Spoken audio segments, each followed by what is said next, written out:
नमस्कार दोस्तों, मैं एडवोकेट दीपशिखा लीगल अवेयरनेस के एक और वीडियो में आपका स्वागत करती हूं। आज का ये वीडियो लोन लेने वाले या जो भी लोन लेने की सोच रहे हैं उनके लिए बहुत ही महत्वपूर्ण होने वाला है। आज का जो वीडियो है वो आरबीआई की लोन रिकवरी की नई गाइडलाइंस को लेकर के है।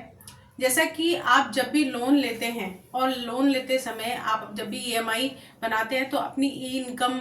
जो भी सैलरी है या जो भी बिजनेस की इनकम है उसके हिसाब से ईएमआई बनवा लेते हैं। और लोन भी आपका 1 साल या 2 साल का नहीं होता, 5, 10, 15 साल के लिए होता है। तो उस टाइम पे क्योंकि आपकी आर्थिक स्थिति अच्छी होती है, बेहतर होती है और उसके हिसाब से ही आप लोन की ईएमआई बनवा लेते हैं और आपको लगता है कि हाँ अभी स्थिति जैसी है उसके हिसाब से आप लोन भर देंगे। लेकिन इतने सालों में कभी कभी ऐसी परिस्थिति आ जाती है कि आपको आर्थिक तंगी भी झेलनी पड़ती है। हो सकता है कि किसी भी सिचुएशन में आपकी कभी नौकरी चली जाए या आपका बिजनेस नहीं चल पा रहा हो, कारोबार में किसी भी तरह का नुकसान हो गया हो, जहाँ पे आप काम करते हैं वहाँ से आपकी नौकरी छूट गई हो, अचानक से कोई मेडिकल इमरजेंसी आ गई हो। तब सवाल ये उठता है कि ऐसे में किस्त कैसे चुका पाए। ऐसी परिस्थिति को देखते हुए आरबीआई ने लोन लेने वालों को एक ऐसा तोहफा दिया है जो एक अधिकार के रूप में है।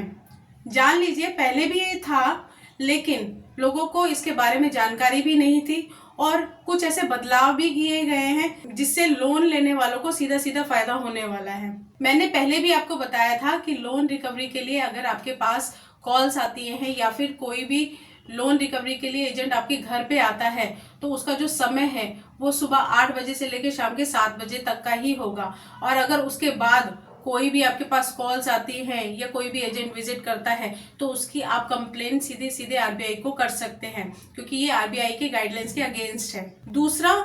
जब आपकी आर्थिक स्थिति खराब हो तब आपको करना क्या है, उसकी सबसे पहले इंफॉर्मेशन जिस भी बैंक से आपने लोन लिया है या जिस भी एनबीएफसी से आपने लोन लिया है या जिस भी लोन कंपनी से आपने लोन लिया है उसके ब्रांच के अधिकारी को जाकर के लिखित में दे देना है।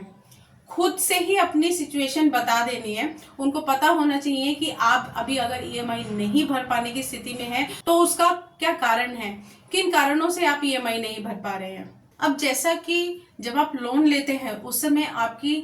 आर्थिक स्थिति अच्छी होती है और उसके हिसाब से ही आप ईएमआई बनवा लेते हैं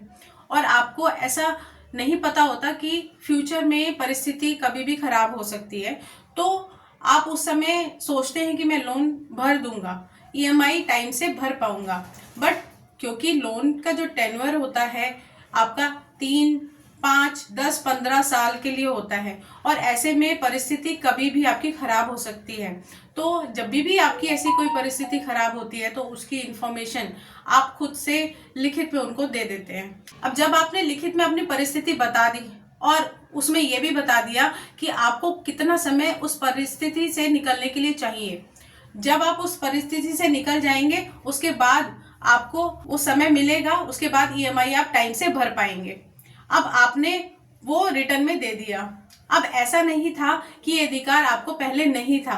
पर जो बैंक के अधिकारी हैं, ये जो भी एनबीएफसी कंपनी के अधिकारी हैं, वो आपकी बात को सुनते ही नहीं थे। सीधे आपकी बात को नजरअंदाज करके आपको मना कर देते थे कि ऐसा कोई भी रूल नहीं है जिसमें हम आपको समय दे सके और आपको ईएमआई भरने के लिए प्रेशराइज करते थे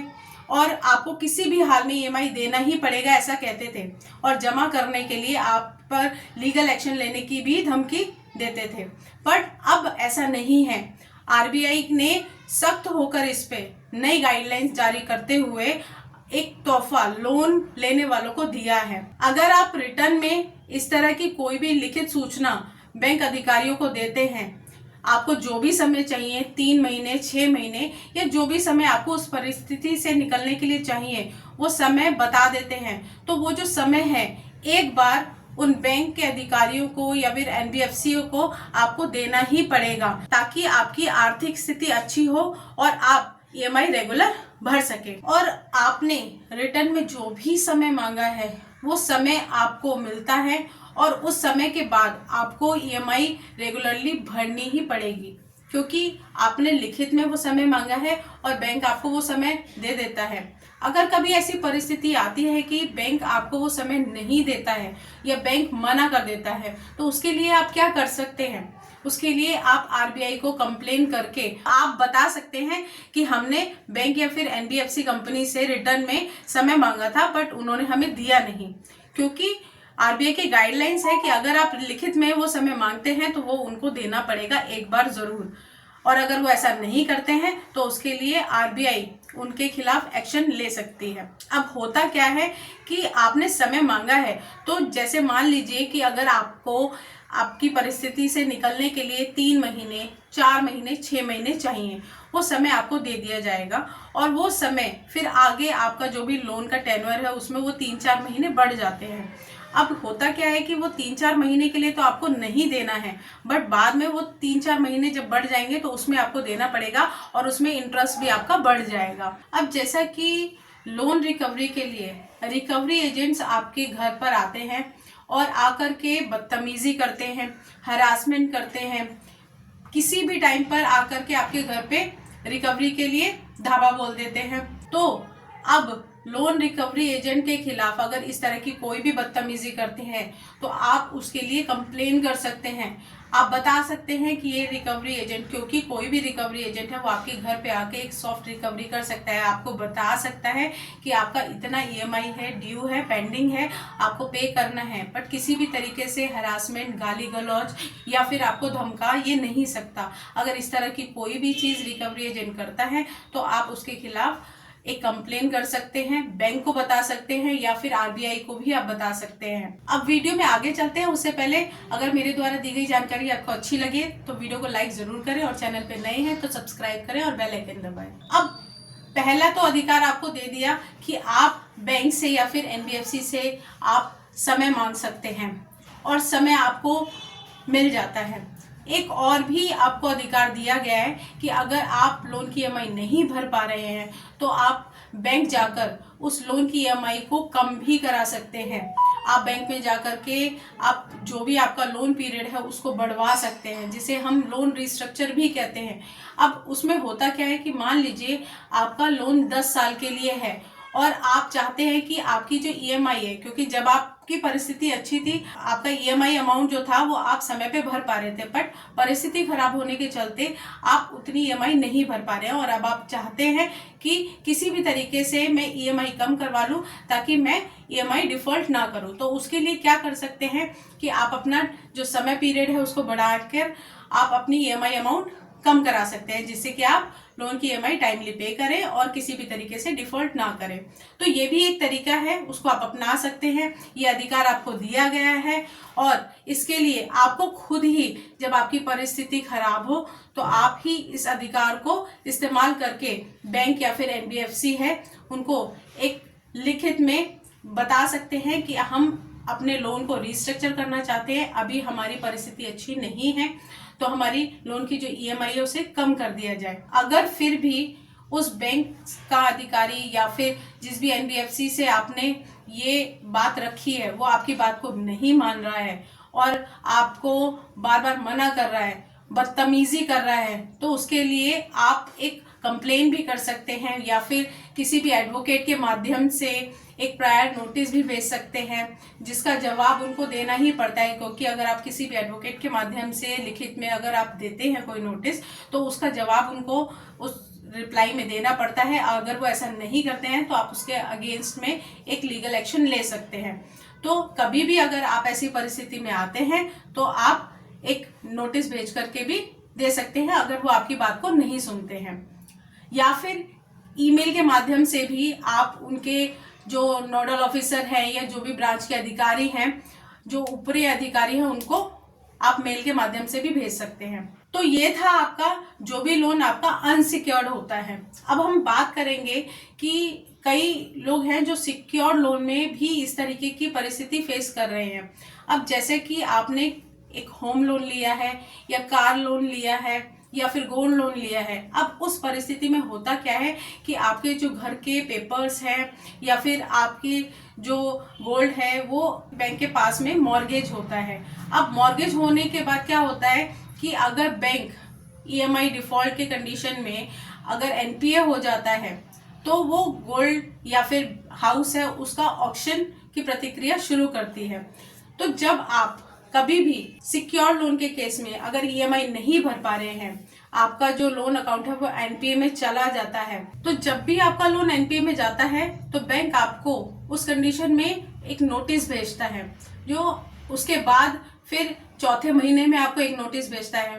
तो इस तरीके से वो आपको सबसे पहले एक लीगल नोटिस भेजेगा एनपीए के रिगार्डिंग, फिर आपको पोजेशन के लिए भेजेगा एक नोटिस, उसके बाद फिर ऑक्शन के लिए एक नोटिस भेजेगा। और ऑक्शन का जब नोटिस वो भेज देता है उसके बाद आपका जो भी होम है, आपका कोई भी कार या फिर स्कूटर या फिर बाइक है या फिर गोल्ड है, उसको ऑक्शन करके अपना जो भी आउटस्टैंडिंग है उसको रिकवर करने के लिए ऑक्शन की प्रक्रिया को अपनाता है। अब आपको पता है कि आपका जो घर है उसकी जो कीमत है, उसकी जो मार्केट वैल्यू है वो कितनी है। अब होता क्या है, बैंक तो ऑक्शन जब करती है तो उसका जो पर्पस होता है वो यही होता है कि जो उसका आउटस्टैंडिंग है बस वो रिकवर हो जाए। अब वो प्रॉपर्टी चाहे कम दाम में जाए या प्रॉपर्टी की जो वैल्यू है वो कम लगे, उससे उसको कोई मतलब नहीं होता। और इस तरह से आपको इसका नुकसान ज्यादा उठाना पड़ता है क्योंकि आपकी प्रॉपर्टी या फिर आपका जो भी गोल्ड है उसकी वैल्यू जो है उस ज्यादा होती है, और ऐसे में आपको भारी नुकसान उठाना पड़ता है। तो अब आपको भी आरबीआई की तरफ से ये अधिकार दिया गया है कि बैंक को आपको ऑक्शन जब करती है तो आपको पहले नोटिस भेजना पड़ेगा और बताना पड़ेगा कि जो भी प्रॉपर्टी है या फिर जो भी गोल्ड की वैल्यूएशन है वो कितनी है और कितने में वो नीलाम कर रही है। अगर आपको लगता है कि आपकी प्रॉपर्टी की जो वैल्यूएशन है वो मार्केट वैल्यू के हिसाब से नहीं है या फिर कम है, या आप चाहते हैं कि नहीं मेरे को ज्यादा नुकसान हो रहा है, तो उसमें भी आपको अपनी बात रखने का मौका दिया जाएगा। अब बात रखने के लिए आपको करना क्या है, आपको वहां पर जाकर के सबसे पहले अपना ऑब्जेक्शन करना है, और ऑब्जेक्शन करके आप उनको बता सकते हैं कि देखिए मेरी जो प्रॉपर्टी की वैल्यू है वो इतनी इतनी है और आपने जो प्रॉपर्टी की वैल्यू रखी है वो बहुत कम है। और उसके लिए आप उनसे टाइम मांग सकते हैं कि ठीक है आपका जो भी रिकवरी है वो आप कर लीजिएगा, लेकिन मेरे को नुकसान नहीं होना चाहिए। मेरी प्रॉपर्टी की वैल्यूएशन इतनी है तो उसके हिसाब से अगर प्रॉपर्टी सेल होती है तो ठीक है, वो आप टाइम मांग करके वहां पे ऑब्जेक्शन अपना दर्ज करा सकते हैं। मान लीजिए कि अगर आपका जो लोन है वो 10 लाख का है और आपकी प्रॉपर्टी की वैल्यू 25 लाख की है और बैंक ने जो वैल्यू है उसकी 15 लाख लगाई है। अब 15 लाख में आपको 10 लाख रुपए तो उन्होंने रिकवरी आउटस्टैंडिंग निकाल करके अपना रिकवर कर लिया, और जो भी पेंडिंग अमाउंट जो बचता है ऑक्शन के बाद वो उनको आपको रिफंड करना पड़ता है। अब अगर वो ऐसा नहीं करते हैं तो आप रिफंड के लिए भी क्लेम कर सकते हैं, उसके लिए भी आपको मौका दिया जाता है। और आप अगर आपको लग रहा है कि आपकी जो प्रॉपर्टी की वैल्यू है वो कम है तो उसके लिए आप ऑब्जेक्शन तो कर ही सकते हैं। तो ये जो आपको अधिकार दिए गए हैं ये आपको पता होना बहुत ज़रूरी है, क्योंकि सबसे ज़्यादा प्रॉब्लम जो है वो सिक्योर लोन में यही आती है कि आपकी जो प्रॉपर्टी है और उसकी जो वैल्यूएशन है वो बहुत ज़्यादा होती है, और जब ऑक्शन हो जाता है तो आपको उसमें भारी नुकसान उठाना पड़ता है। आज का वीडियो यहीं तक। वीडियो को अंत तक देखने के लिए धन्यवाद, और मेरे द्वारा दी गई जानकारी अच्छी लगे तो वीडियो को लाइक ज़रूर करें।